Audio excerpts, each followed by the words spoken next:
Hi there, this is Donna Bordeaux with Campground Accounting, and you are listening to Campground Compass, the show dedicated to campground owners in an entrepreneurial mindset who seek to grow and expand in the wild and wonderful world of business. Hi, welcome to Campground Compass podcast. I am your host, Donna Bordeaux, and with my co host, Zach Bordeaux. Hi. And we have a special guest with us today. We have TJ Ammond. Am I saying it right? Yes. Okay. From Campsite 360. And we are going to talk a little about the world of video today. So, welcome, TJ. Thank you for We having me. had a meeting here recently. We were talking at the Carolinas Arvik meeting, and we've met some other places before. But we thought it would be interesting to give our listeners some insight on how the use of video can help them. So, before we dive into that, tell us a little bit about you. What's your story? How did you get here?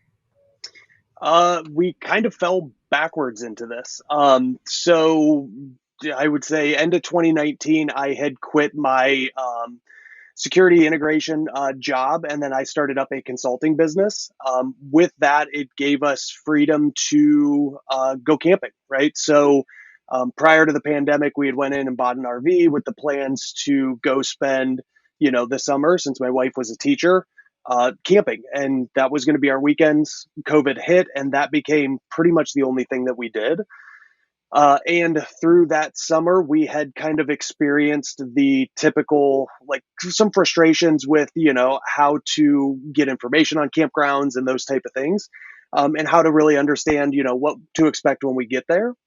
And that kind of at the end of that summer spurred the idea of there's got to be a better way to see campgrounds and see what the experiences you're going to have. And that kind of got us to starting Campsite 360 and where we are at today. So it was completely accidental. I had never done anything in the outdoor hospitality industry before, and just saw a need and said, maybe that's something we can help with. Awesome. That's Awesome. awesome. So, in looking at how you utilize the video to help campgrounds, tell us a little bit about what you do with video and how it impacts a guest relations Mhm. and the guest experience.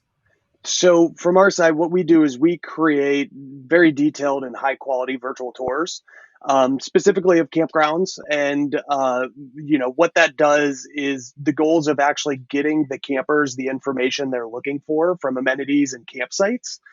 And we do that in a way where it's very, very similar to Google Street View. So every site gets a 360 image, and users are able to kind of self-navigate through the virtual tour at their own pace. So if they want to look at specific sites or anything that has to do with that, the details of it, they can do that at their own pace. Um, so we actually leverage all of those pictures, which can be into the several hundreds and into thousands of images of a campground, to really help to tell the story of what the campground offers, what experiences are they providing to their guests, and it preps that camper for what to do when they come in. They know about the amenities, they'll know specifics about the campsites, maybe how to navigate into a specific area. So really, the way we leverage this is really, creating more transparency between the campgrounds and the guests, and really getting to show them this is the park. And it was always frustrating on our side when we were just weekending. We would go and drive around every park in the area, grab a campground map, and circle sites that we liked. And we're like, that's not efficient if I'm going to a new area, right? There's no way that I can do that. And that's what we set out to do, was to enable those people who may be traveling to an area they haven't been to, or looking for a park that they haven't been to before, to really understand and get that feeling of, I know what this park is and I do want to go here. Awesome. Well, That's great to hear. tell us a little bit about the what the investment is of the campground. Obviously they've got to take time to get this set Mhm. up with you, but what kind of, just in a ballpark? We're not going to hold you any pricing, but how does that work from a pricing standpoint? Yeah, and So it, I know our demographic is generally about like 100 sites and family owned. So that's kind of the most people that look here are going to be looking at about 100 sites and family owned. So if that helps you with the ballpark at all. Yeah, so ballpark pricing, about 100 site campground is going to be about $5,000. And that varies based on total number of sites. So it does scale with, as the campground gets bigger or smaller. So we really kind of tailored the pricing to be able to expand and contract with each of the different parks, because we've done parks as few as, I think the one we're at right now is like 45 sites, and we've done up to almost 800 campsites. So it does, expand and grow with each, size of park. And then as far as, the investment the campground, makes to get ready for this, um, this is really a photo shoot of the entire park, right? There's two things we say is that, the biggest feedback we get from campgrounds is that they're not ready, right? They're still doing stuff. And, really that's the opportunity to show this off, right? So to show what you have, and then you're able to continue and add and expand on these virtual tours. So it doesn't necessarily matter if you are ready, because to be honest, we have never been to a park that was ready, right? So, there's always things that are adjusting and changing with each park. Which is why we built the platform the way we did, is that because we use so many images, it's easy for us to interchange those. So if you upgrade sites or you change an area, we can come in and reshoot those areas and just integrate those back into the tour without having to, rebuild anything. Oh, that's Um, awesome. yeah, so it really gives us flexibility. As you go to a campground, they have 100 sites today. Well, next year they might look to add 20 or 30, or they might add another 50 or 70, depending on that expansion is going to, change how much we have to refilm. But they've already made the investment into the platform, and now we can continue to add on to that as they grow and grow with them as well.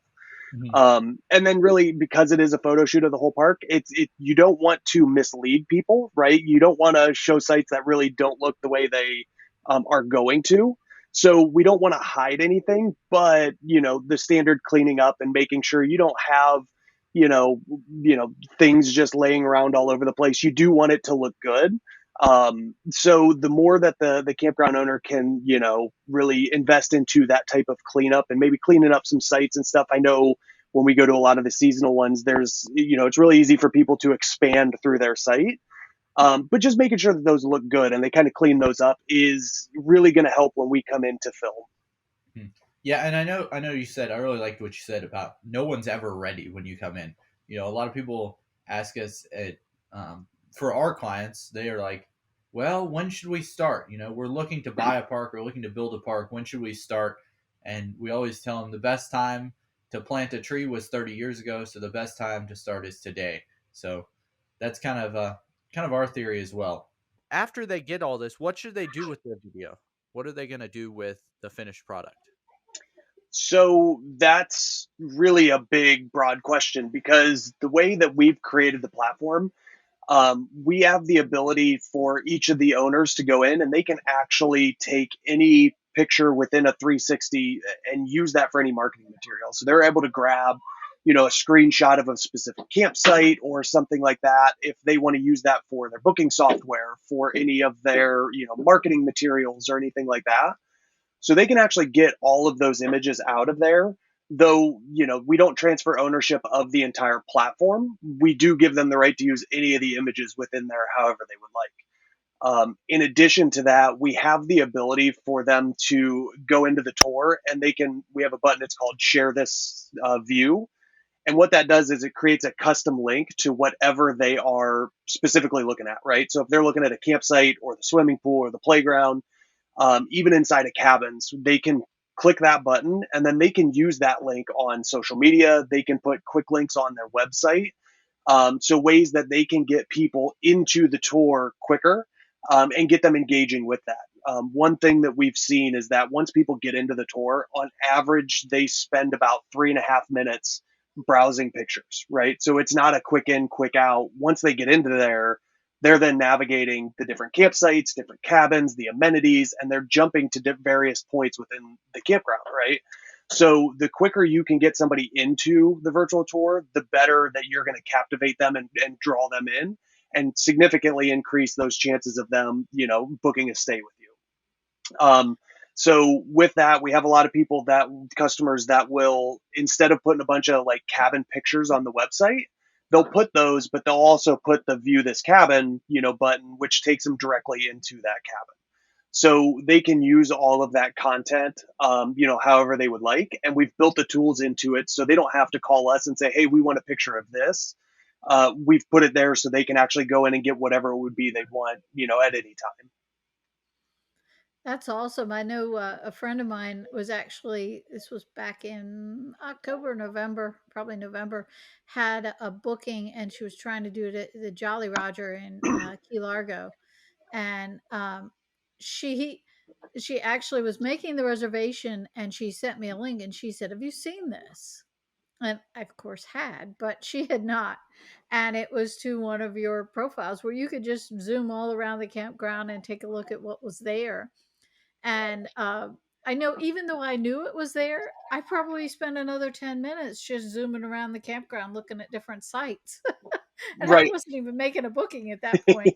But it's kind of addictive once you get in there and can see it.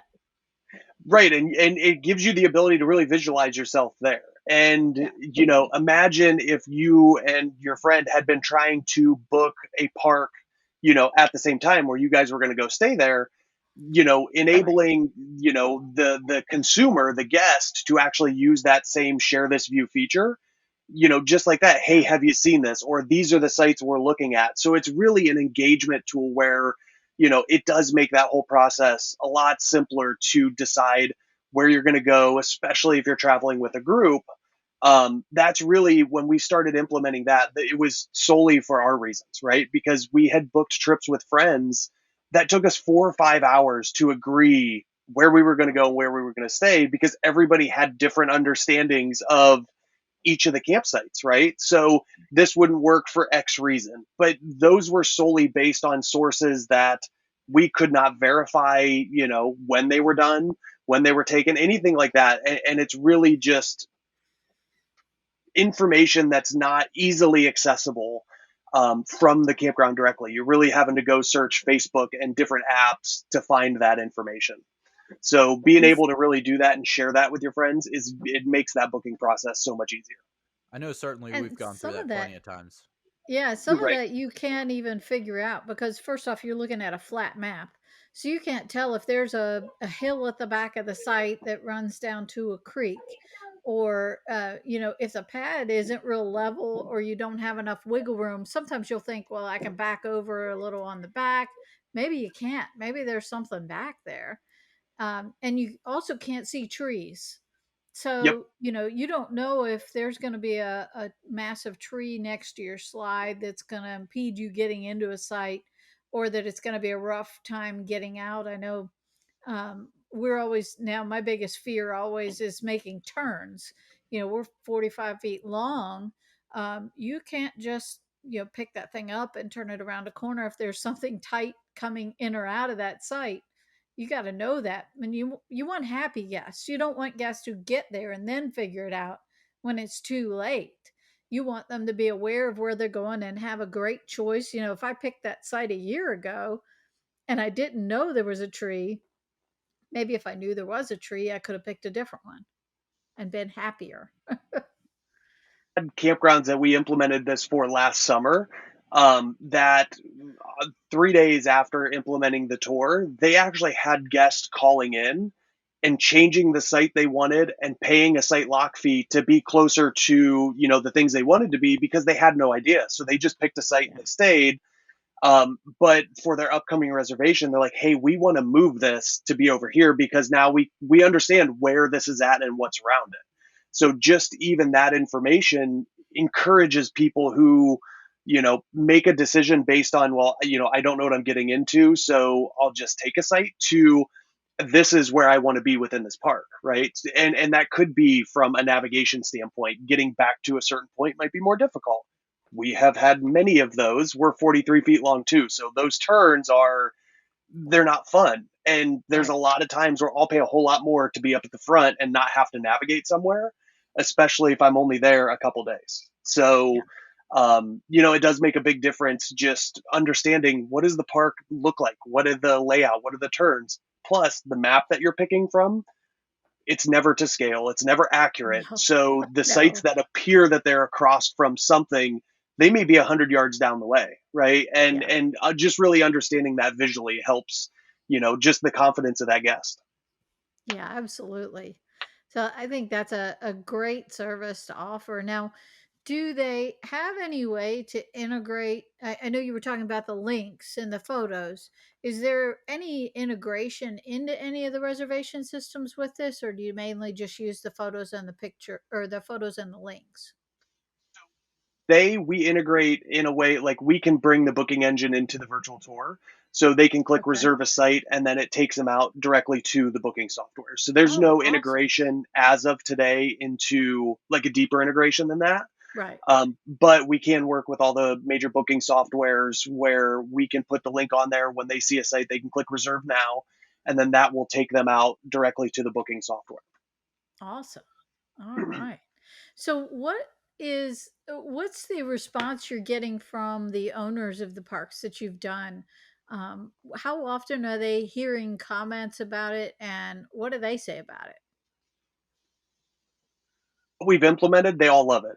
And we were talking to an owner a couple weeks ago, and his response was anything that can help me answer a guest's questions before they call has a huge value, right? So the fact that 90% of the calls you're going to get are the same questions. They may be about a different site, but they're the same questions. What are the hookups? What are the Mhm. lengths? Will this fit? All of those things, those are all answered ahead of time. Those are all answered on the virtual tour. We have one customer that trained his front office staff that when somebody calls in with those questions, their first reaction is to send them a link to the tour and say, we have this online, go ahead and browse through it, see what the sites are, and if you still have questions, call back. They've significantly reduced their call volume because now they're encouraging those guests to don't let me answer it for you because you're taking my lens. Go ahead and look through this yourself. And then if you still have those questions, I'm happy to help you. It's not that they don't want to help, Right. but Right. it's easier for that person to answer their own questions than it is for the person sitting behind the desk to answer for And them. we all know a picture's worth a thousand words. And another thing that brought up, and something we hadn't considered when we started, was the fact that the people that are behind the desk that answer the phones all day, they rarely get out to the sites. So as you get bigger Yeah. parks with more overnight sites, they don't know the specifics of the sites. They don't know the exact layout of like where the trees are on site 15 versus site 25, right? Right. So what they can do is they can pull this tour up and have it on the computers at the front desk, and that person behind the desk can then go look through the park without ever having to leave. So they're able to give better answers when they do have to answer those questions than if they're trying to recall from memory, what does that site look like? Will it fit? Can you overhang in the back? And like those little things. Yeah. Yeah. Yeah, and I know we saw a bunch of different places when we were at Carolina Arvik. We kind of took a little bit of a look at what you had to offer, and we saw, Jolly Roger, as we mentioned earlier. But what are some of the coolest places that you've done the videos of? I will never say that the Florida Keys are not an awesome place to do tours. So we did Jolly Roger down there. We also did Big Pine Key. And those were fun just because it's a whole different atmosphere, right? It's camping, but you're at the beach and you're just surrounded by ocean. So like those were a whole lot of fun to do, and they're fun areas to be into. Plus, while we were down there, we went lobstering and all of that stuff. So like those were great experiences. But what I say is like it's hard to give a specific one because through just this summer we started in Acadia National Forest and then we worked our way down through to the Florida Keys. So we really covered the whole East Coast, and all of that is so different and amazing that it's hard to give a specific. I love the small parks in New Hampshire and the wooded feel where it's more of a state park like. But then there's the beach camping in Florida where you're closer to your neighbor, but you're right at the beach. So we've had a lot of fun in just the different terrains and different areas that we have been. Um, Alabama, we had to run up there for the hurricane, and we ended up doing a couple parks there, and like that was an amazing state to be in. I'd never been there before. So just seeing that whole state from top to bottom was just so much fun. Yep. Awesome. Well, you've also got a different lifestyle now than you had in the past. With you're on the road full time, right? So we started So full time last June. awesome. So, if we step you into the experience part of this first, what do you think the most important things are that you want owners to know and kind of take away from providing a good guest experience for you as a customer? Had this experience not long ago. It's being honest about what you have, right? Campers understand that like not all sites are going to be immaculate, and a lot of people don't want that. But when you go book a campsite and on the website you see these amazing, beautiful campsites, and that's all the pictures you have, you start to build this expectation of what it's going to be when you get there.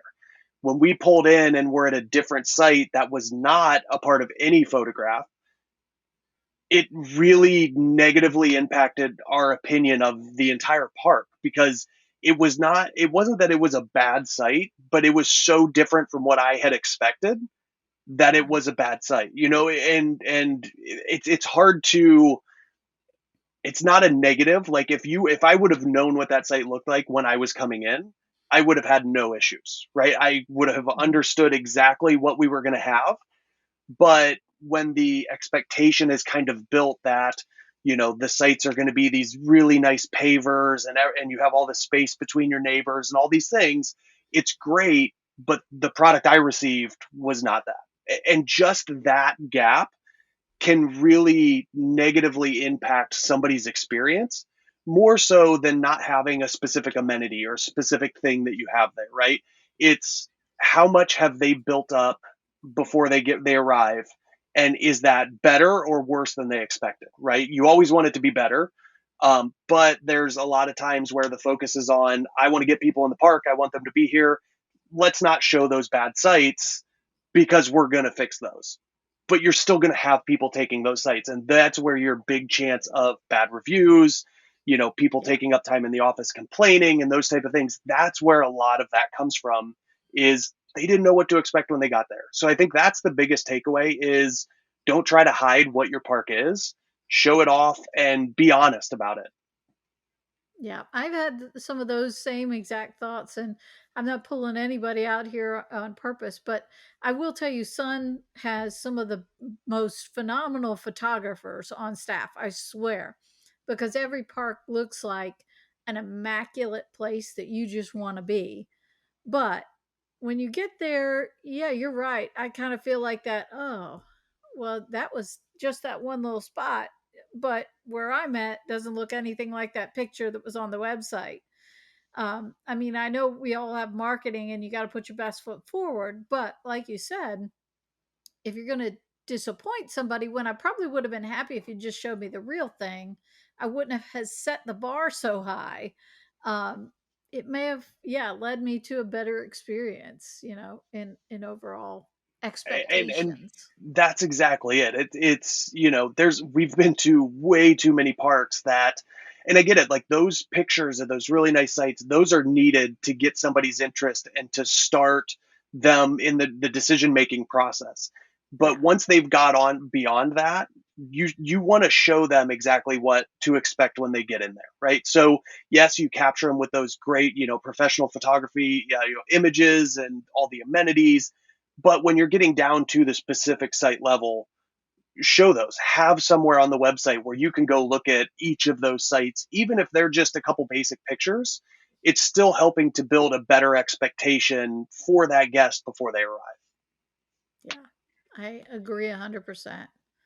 So, heading back then to you being a guest, what are the things you love most about a park, and what are kind of the pet peeves you have? What's your every RVer has a big pet peeve that they spot a million miles away when they go to a park. What's yours? Have to be the drastic variation in site hookups. Um, we've been to a ton of parks where like all the hookups are all the way at the back, and our hookups are like in the middle of the RV. So if we don't have enough to reach down to there, we've now paid for a premium site that we can only use as an electric only, right? So Right. it's those to where, I've seen a lot of newer parks and people that are adding sites where they're putting in multiple sewer hookup valves, right? Hmm. Once you're in that process, it's not that much more expensive to add one towards the front of the site and the back of the site. Yeah. So that way you give the flexibility of, if I pull in a 43-foot rig and I have 20 feet of hose, and the hookups are 5 feet behind my rig, I'm not going to fit, right? So, and Mhm. that's I think my biggest pet peeve is how different every site's hookups are, and they're really tailored to rear hookups for electric and everything else, when a lot of them are moving them forward, at Yeah. this point. So that I think would be the biggest thing, that whenever we pull into a site, it's the first thing we look at. We're like, okay, where do I have to back up to, and all of that.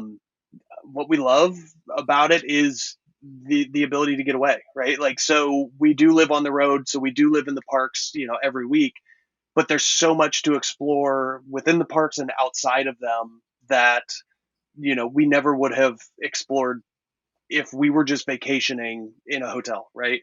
So we can go to multiple different areas within a region, stay at those parks, and then go out and explore from there. So like, that's been the most fun that we've had. And a lot of the parks have great amenities. The one we're at now, they're doing yoga and all these other things, and we're able to bring our kids to that, and they have a blast doing those things. Mhm. That's awesome. Are you homeschooling your kids?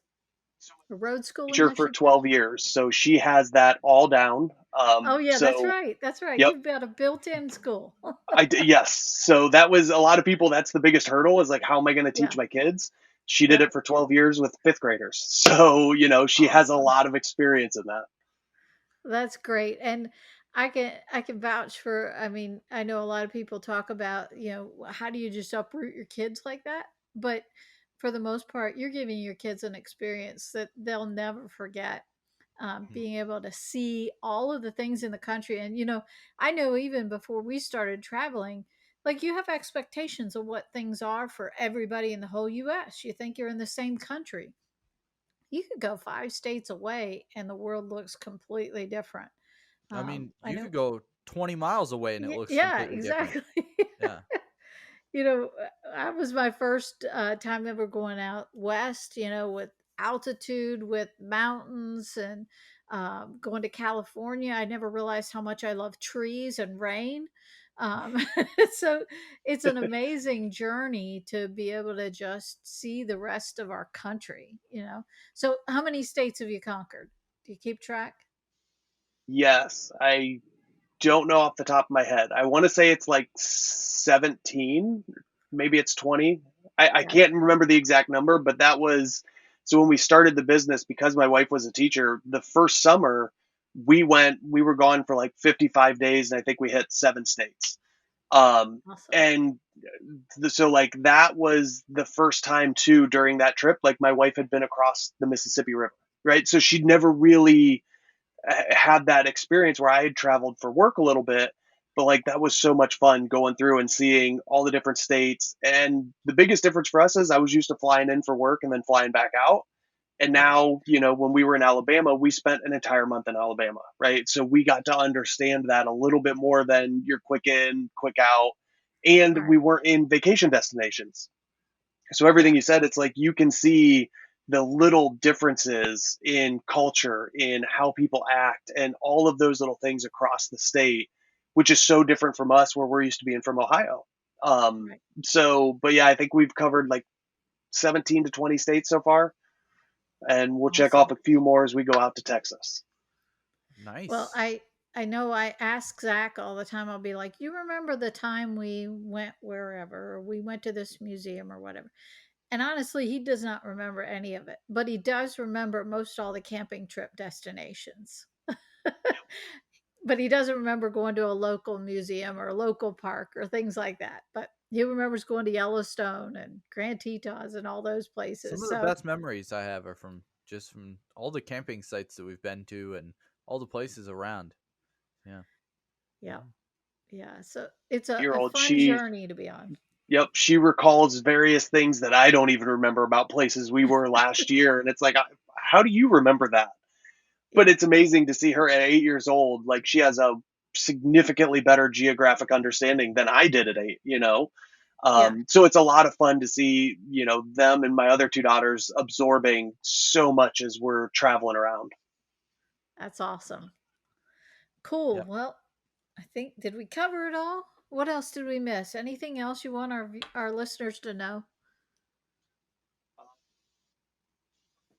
That's the biggest thing. Like, we're expanding and growing right now, so we're taking on a whole lot more clients, and the biggest thing is, like, get started, because as more investors and more parks are bought up, people are starting to invest into these amenities, and they're spending tons and tons of money on marketing to take the parks that we've talked to that say, we're content, we're always full.